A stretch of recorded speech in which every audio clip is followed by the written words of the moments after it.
Why should I send money to people that didn't even care about me when I was back home? Is what our South Sudanese sister was saying to her audience. She is currently living in Australia. Actually, she said she's been living there for 20 years, but she sometimes feels like she's caught in the middle of two cultures, where she comes from and where she's residing right now. Watch this clip, we'll come back and discuss. Let's start by saying that I absolutely love my heritage, and I love that I'm South Sudanese, born and bred. I came here to Australia over 20 years ago, and my mom is also fully, South Sudanese. She was born and lived most of her adult life in South Sudan and Uganda. Anyway, the point I'm trying to say is it is really, really difficult for an African that has been born and bred in an African country and then coming to Australia, which has a completely different culture. It's really hard to manage the two cultures simultaneously without upsetting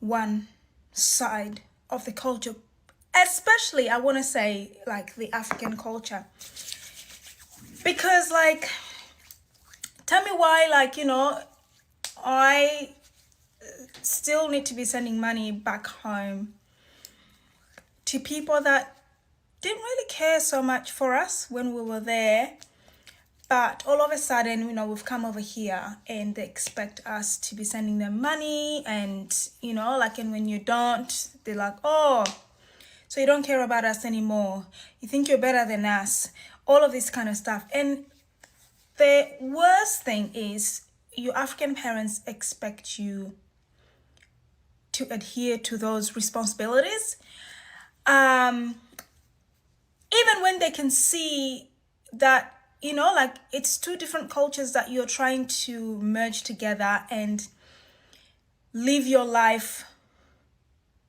balanced.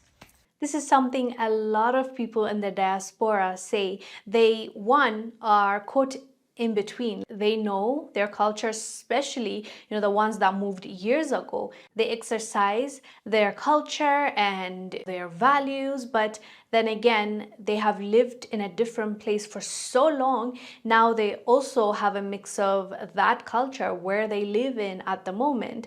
And so she was saying that in her culture, you have to send money back home. And we talked about black tax just a few days ago when content creator Elsa Manjimbo talked about it, and she was almost cancelled for it because people were not happy with what she was saying. So our South Sudanese sister on the platform, she goes by the name Colored Adventures, she is questioning why she has to send money back home when those people didn't even support her, didn't even care for her when she was there. But I guess this is part of life. Most of us have grown being taught something, and then we grow up and start realizing, is this really how I feel, or I just accepted it because that was the norm where I am from? And it's definitely a conversation in the diaspora community and specifically Africa, because people disagree on this topic. Some people strongly believe that it is your responsibility to do what you can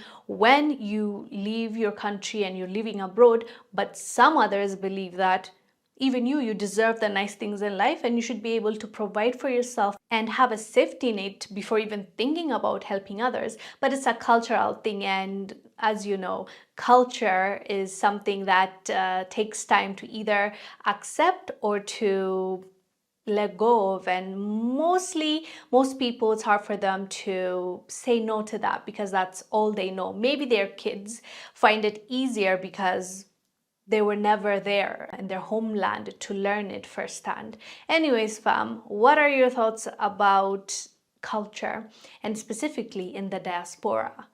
Do you feel like you're in between, or you think your culture will always be with you, doesn't matter where you live? I am Wongel Zelalem. I'll see you on the next